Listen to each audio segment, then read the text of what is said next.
This is another Poet at War General Report. And here's your General, Joshua David Ling. Good luck. Hello, friends. It has been a minute since I have actually filmed one of these General's Reports in my office, which, it's funny, the original intent of the General's Report was to be able to just film something really quickly in my office. I was at the G3 conference this year, and it was interesting all around. Lots of stuff to talk about there. Before we do, though, let me just say, check out my website, joshuadavidling.com. I am adding new stories every day, and it's a lot easier to read now for both mobile and desktop. It's really, really cool. Also, make sure to check out logosophiamag.com. I think that's it, logosophiamag.com. Let me make sure. Yes, it is. Okay, and that's Logo Sophia Magazine. We're going to be posting the episodes of Guardians of Atlanta through them very soon, and so that's very exciting for me. Anyway, getting to G3 and a little bit of my trip, but also some bigger observations that I had coming out of G3. So, first of all, fellowship, always awesome with Yonder Child Media. Benjamin Curley, Adrian Rank, Samuel Roy's new friend Daniel Smetanen, who apparently I met his brother at G3 years ago. So that was cool to meet him and work with him. Shout out to Daniel. We had a great time, wonderful time working there. Lots of good work to do. There was a big Owen Strand controversy, which I still don't know how to pronounce his name properly because I hear it a million different ways, but that's fine. He is a pastor who made a big, huge stand on the stage that a church is not merely white, it's every tribe, tongue, and nation. And it's a very, very true. Everything that he said is true, but a lot of Christian nationalists got very angry with him and upset because they saw that he was Don Quixoteing and essentially throwing them under the bus, saying they're all racist. Especially their leader, Stephen Wolfe. I am not a Christian nationalist, although I agree with many of their tenets. I believe it's theonomy that grows up out of localism more than it does out of the Word of God. And I'm a big theonomist, so I'm going to agree with a huge amounts of what people who are Christian nationalists call. Anyway, I clipped that. I was working internet clips, and I clipped that and put it up because I knew that it would spark controversy, and that is quite literally part of my job, to get people views. And I got the client's views, and that was, as a contractor of a contractor, did my job. And beyond that, I thought, that's fine, whatever else, but there's some other weird stuff connected with all of that I kind of wanted to get into here. Specifically, though, I wanted to bring up this meme, and I'm guessing I can put it in and post somewhere over in this region. But the meme I posted shortly after G3 because I was thinking about it. This is a big theonomy post-mill kind of drum to be beating right now.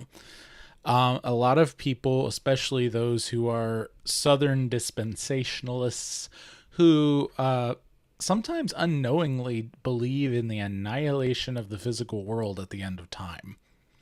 The Bible does not teach this. It doesn't. And if you believe this, you need to read the Bible and repent.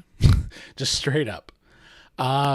This meme, combined with my experience at G3 of Owen Strand strawmanning the Christian nationalists, and the Christian nationalists not being able to properly defend their position either, it just reminds me of this other issue, which is tangentially connected.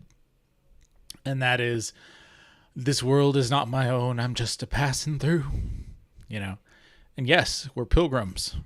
And I had an interesting conversation in the Brood and a couple other places commenting on this. What's the difference between these two verses, right? They're from two different songs. This world is not my own, and this is my Father's world, right? The verse from "This Is My Father's World" is not in many hymnals. It's from the original poem, though, and I think that it better encapsulates what a pilgrim's journey on earth really is. You see, we're wandering through a place that is and isn't our home. It isn't because it's not our home yet. We're walking through the construction of our home. Our home is here in the new heavens and the new earth. It's not some ethereal realm somewhere. Sure, we will go there and we will be with Christ, and that will be as more home than anything else we can experience down here. That's all true. But when the reunification of the new heavens and the new earth is completed, when it is fully consummated and we're at the wedding feast of the Lamb, which we experience a small glimpse of every Sunday, it's almost like the construction crew, of this house, right? Gets to once a week have a party in an uncompleted house, right? And that completion is ongoing, sure, right? But we can't say that God's going to just destroy it all, or that he's going to destroy it all and then rebuild it in some weird kind of way. God is actually working through history to build this house, one brick at a time, one soul at a time, one family at a time, one nation at a time. We don't go up from there from family, county, neighborhood, county, city, state, nation, however you want to, build it. It's fine. But the point that I'm trying to make is you are a pilgrim in this world, but this world belongs to Jesus, and he loves it. He loves this planet, this physical stuff. The fact that my hat exists pleases him. Okay? He wrote this hat into the story and gave me an affinity for hats so that I would have a hat and a shirt that has a Spurgeon quote on it and runes in my beard. He likes physical stuff. Otherwise, he would not have become physical stuff, right? At the incarnation. And so we cannot sit here and be Gnostic, that's the term for it, or even Neoplatonist, saying that spiritual stuff is better than physical stuff. The Bible does not teach this. Both are extremely important, and both will be joined in the reunification of the heavens and the earth when the time comes.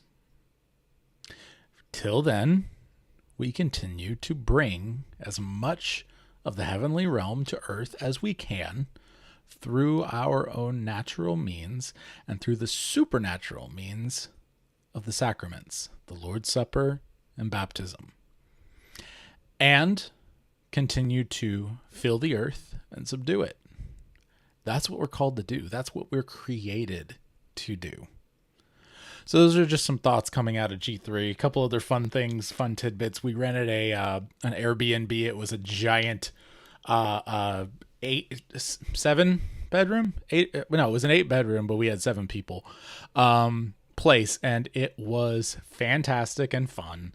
It was not the greatest building necessarily. It was definitely a flip, but we enjoyed it thoroughly and had a wonderful time. Also, Benjamin and I, we were able to film some special stuff for the Starry Hearth, for those who know what that is. For those of you who don't worry, it's coming. And I'm really excited to share that with you. I've made some extreme jumps ahead in Project Piper. Project Piper is this guy over here. Let me grab him real quick.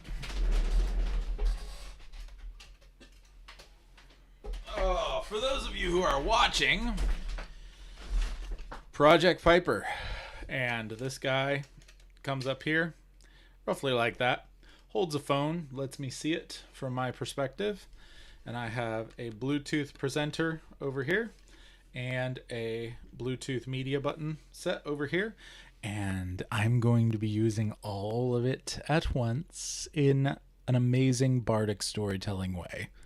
And the one thing that I'm still needing to complete this thing, especially for the sake of my shorts, my new shorts format, and my live concerts, both online and in person, is a Roku stick. They're really cheap on eBay. I found some without cord and every cord and remote for somewhere around $10, $5 shipping, $5 for the item. And so it's going to be coming really soon, but we've been very strapped for cash lately, and I am figuring all of that out with the family. We're getting some things paid off, and then we'll have a chance to purchase that. If you want to help out with any of those sorts of things, check out my Build-A-Bard channel. Just search Build-A-Bard on YouTube and other places, and you'll find it. Basically, what Build-A-Bard is just a kind of my production vlogs. And so if you want to help out with what I'm doing with my tools and see my process and my thought process through making all of this kind of stuff, and maybe gain some tips and tricks of your own, check that out. And if you want to help with Project Piper or any of those other things, there's information there as well. This has been a fun General's Report. It's been a while in the making. I've been thinking about all these, eschatological things that I've been trying to connect, and the fact that G3 is so very Southern in the way that it is. It's so very Georgian. This issue, even though most of them are not dispensationalists, most of them, is one of the biggest issues that the South has ever faced. And let me go into this a little bit more. The reason dispensationalists in the South are the ones who believe in this annihilationism really and truly can be tied back to the Civil War. The Civil War was a time where there was mass revival. There was crazy revival breaking out in the South before the war and during the war. People believed that the only way that they were going to win the war, the only way they were going to have their land anymore and not have it taken from them, was to fall on their knees before God. And I believe because they didn't give up slavery, that is probably the reason why. Not just slavery, but their some other foul practices that existed. But there were extreme foul practices in the North. Extremely foul. And they burned an entire culture to enslave them, all in the name of freeing the slaves. And so, with that being said, think about this. You're in the midst of a revival. You're a new Christian. You've seen the horrors of war come. New war crimes being invented to destroy your home. And what happens? You start to believe that the only way God can save you is to take you and make you not physical anymore, because the physical world is dying. Same exact thing happened in World War II. Same exact thing happened in World War I. Same exact thing has happened over and over and over as new atrocities are invented and evil things happen, and fathers and sons who were in different wars cannot commiserate. Mental health goes down in leadership, and faith in God goes down, and things break as hearts break. So this is why telling these stories is important, and knowing that we are not the end. Jesus is the end. He is the beginning and the end. And he is the one who brings this kind of righteousness to flesh. I can't wait to have my new body. It's going to be so sick, for real. And my beard won't be all craggly, and I won't be so chubby. But, yeah. You guys look forward to your new body. It's coming. And not only that, in the meantime, he's got a lot of cool work for you, and your body doesn't have to be so chubby, and your beard doesn't have to be so craggly. You can work on it because he's working in you. And through you, he's working in your family. And through your family, he's working in your church and your neighborhood and your community. And through that, he's working on your nation and the world. On every tribe, tongue, and nation. This has been the General's Report. Be your family's bard. Do not turn to the right or to the left, and the Lord will be with you wherever you go. We'll see you next time in the trenches on Poets at War.